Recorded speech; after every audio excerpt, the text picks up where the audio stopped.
राधे राधे दोस्तों, स्वागत है आप सभी का आपके अपने चैनल प्रभु कृपा में। दोस्तों, आज की वीडियो बहुत ही ज्ञानवर्धक एवं महत्वपूर्ण है। तो आइए आज की वीडियो शुरू करते हैं। तो दोस्तों, एक समय की बात है, भगवान शंकर और माता पार्वती कैलाश पर्वत पर बैठे थे। तभी दोनों में एक दूसरे की बात कहकर बात ही बात में प्रश्नोत्तरी शुरू हो गई। तो एक दिन अचानक ही माता पार्वती भगवान शंकर जी से यह कहने लगी, हे स्वामी, आप तो स्वयं तीनों लोकों के नाथ हैं, तीनों लोकों को रचने वाले हैं, तीनों लोकों को संहारकर्ता और पालनकर्ता आप ही हो। कहा जाता है कि भगवान के हे ब्रह्मा विष्णु महेश तीनों एक ही समान हैं। लेकिन प्रभु, मैं आपसे एक बात जानना चाहती हूँ कि इस संसार में जो पापी मनुष्य होते हैं, अत्याचारी व दुराचारी होते हैं, और जो व्यक्ति दूसरों का भला नहीं करते हैं, वही व्यक्ति हमेशा सुखी क्यों रहते हैं, वही क्यों धनवान होते हैं। हे प्रभु, मैं इस बारे में आपसे जानना चाहती हूँ कि ऐसा क्यों होता है। जब भगवान शंकर ने माता पार्वती का यह प्रश्न सुना तो प्रभु बोले कि हे देवी, यह संसार अथाह का सागर है, लेकिन फिर भी मैं आपके इस प्रश्न का उत्तर आपको साक्षात समझाता हूँ। फिर भगवान शंकर माता पार्वती को साथ में लेकर भ्रमण करने के लिए चल देते हैं। हे देवी, आपके इस प्रश्न का उत्तर हम चलते चलते इस यात्रा में ही दे देंगे। दोस्तों, इधर माता पार्वती और भगवान शंकर ने अपना वेश बदल लिया। एक बहुत ही गरीब ब्राह्मण और ब्राह्मणी का वेश धारण किया और दोनों लोग मृत्यु लोक में भ्रमण करने के लिए चल दिए। चलते चलते रास्ते में एक कटा हुआ वृक्ष था। वह कटा हुआ वृक्ष इस धरती से थोड़ा ऊपर को निकला हुआ था और शाम का समय भी हो गया था। इधर भगवान शंकर को अपनी यात्रा में वो कटा हुआ वृक्ष नजर नहीं आया और भगवान शिव का पैर उस पेड़ से टकरा गया और भगवान शंकर जमीन पर गिर पड़े। यह देखकर माता पार्वती घबरा गईं। उन्होंने देखा कि भगवान शिव के पैर से रक्त की धार बह रही है। उसे देखकर माता पार्वती ने तुरंत ही अपनी साड़ी से एक चीर फाड़कर भगवान के उस पैर में बांध दिया जहाँ से रक्त निकल रहा था। फिर भगवान शंकर खड़े हो गए और उस कटे हुए वृक्ष को देखकर कहने लगे, वृक्ष, तुम बहुत ही विशाल हो जाओ और तुम्हारी ऊंचाई इन सभी वृक्षों से कई गुना ऊंची हो जाए।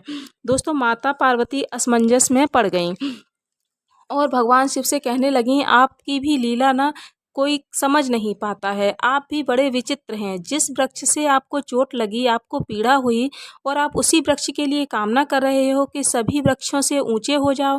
प्रभु, ऐसा क्यों? आपकी माया मेरी समझ में नहीं आई। इसका क्या उद्देश्य है प्रभु? तो भगवान शंकर कहने लगे, हे देवी, समय आने पर आपको इस प्रश्न का उत्तर मैं दे दूंगा। अब आप मेरे साथ कैलाश पर्वत पर चलो।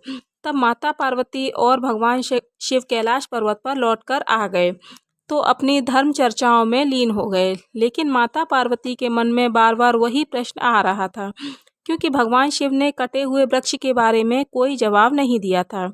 इसीलिए माँ पार्वती के मन में वही प्रश्न बार बार आकर उन्हें परेशान कर रहा था और वह उसी के बारे में सोचकर बोली कि हे प्रभु, आप मुझे ये बताएं कि इस संसार के पापी मनुष्य और अहंकारी मनुष्य जो दुष्ट स्वभाव के होते हैं, वो हमेशा सुखी जीवन क्यों व्यतीत करते हैं।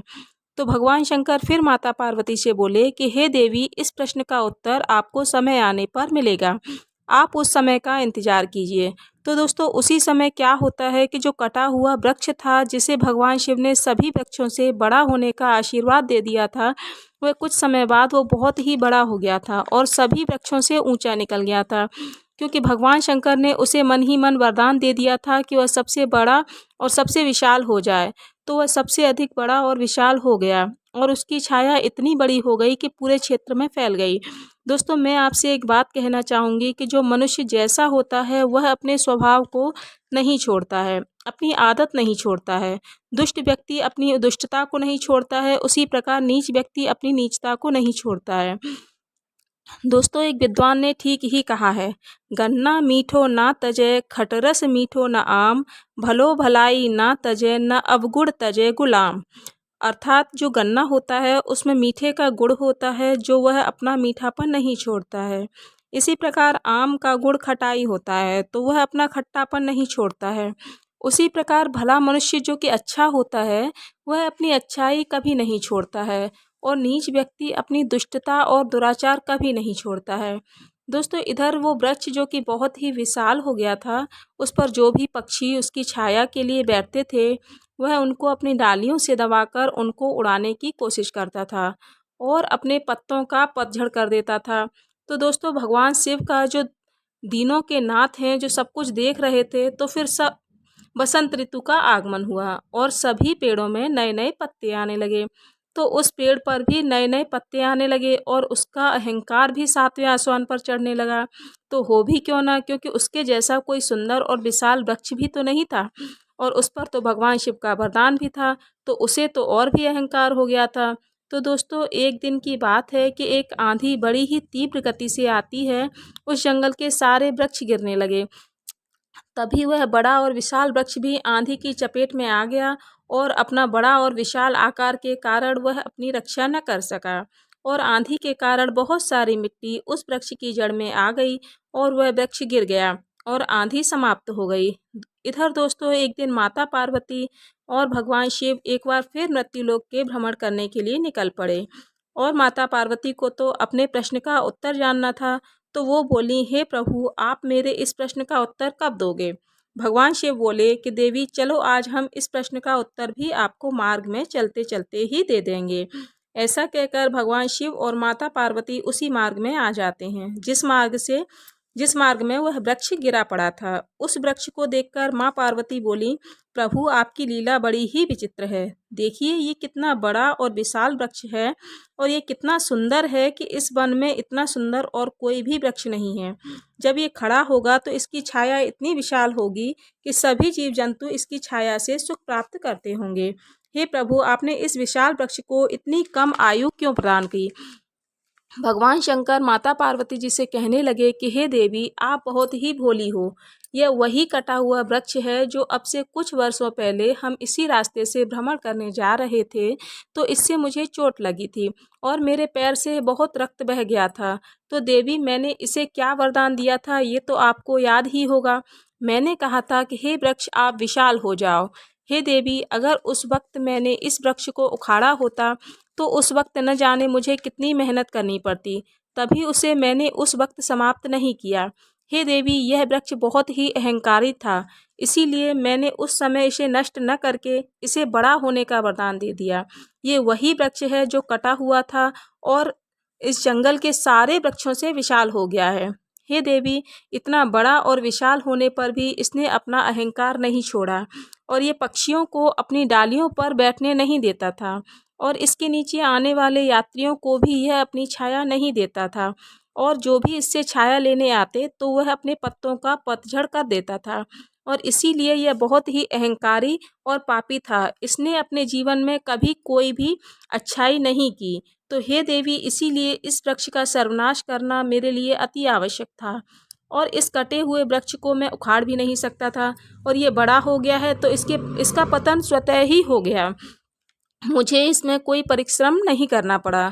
तो दोस्तों जो दुष्ट व्यक्ति होते हैं वो कुछ ही समय के लिए धनवान हो सकते हैं, सुखी हो सकते हैं, क्योंकि मैं उन्हें मौका देता हूँ सुधरने का और धर्म के मार्ग में चलने का। किंतु अगर वो नहीं सुधरते हैं और धर्म के मार्ग पर नहीं चलते हैं तो उनका फिर वही हाल होता है जैसा कि उस वृक्ष का हुआ था। उस पापी मनुष्य का भी जड़ से सर्वनाश हो जाता है। दोस्तों इधर माता पार्वती की समझ में भगवान शंकर का दिया हुआ उपदेश व ज्ञान तुरंत समझ में आ गया। माता पार्वती कहने लगी, हे प्रभु, आप तो तीनों लोकों के नाथ हैं, आपकी लीला धन्य है, आपकी महिमा अपार है। हमें तो आपकी लीला समझ ही नहीं आई कि आप किस तरह के, आपके वरदान में भी क्या क्या छिपा हुआ है। तो देखिए दोस्तों किस तरह भगवान शंकर ने माता पार्वती को समझाया कि पापी मनुष्य का सर्वनाश स्वयं ही हो जाता है। दोस्तों जैसे कि रावण भी बहुत बड़ा योद्धा था, उसने भी तीनों लोकों पर विजय प्राप्त की थी, वह भी त्रिलोकी विजेता हो गया था, उसे भी बहुत अहंकार हो गया था। वही रावण जब उसका पतन हुआ तो उसके लिए रोने के लिए मंदोदरी के अलावा कोई भी नहीं था।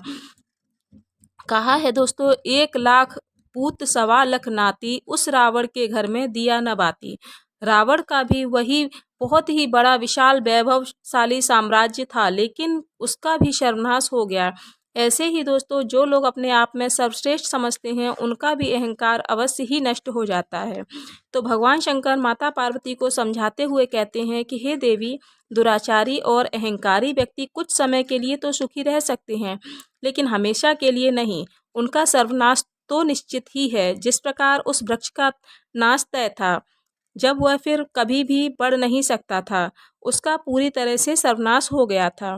तो दोस्तों, आज की वीडियो आपको कैसे लगी कमेंट बॉक्स में ज़रूर बताइएगा। दोस्तों, अगर आप मेरे चैनल को अभी तक सब्सक्राइब नहीं किया है तो प्लीज़ सब्सक्राइब चैनल को ज़रूर कर लीजिएगा, लाइक ज़रूर कीजिएगा, शेयर कीजिएगा। इसका लाभ इसीलिए इसके और भी लोग ले सकें। तो आज की वीडियो में बस इतना ही। मिलती हूँ अगली वीडियो में नए टॉपिक, नई जानकारी के साथ। तब तक के लिए सभी को राधे राधे।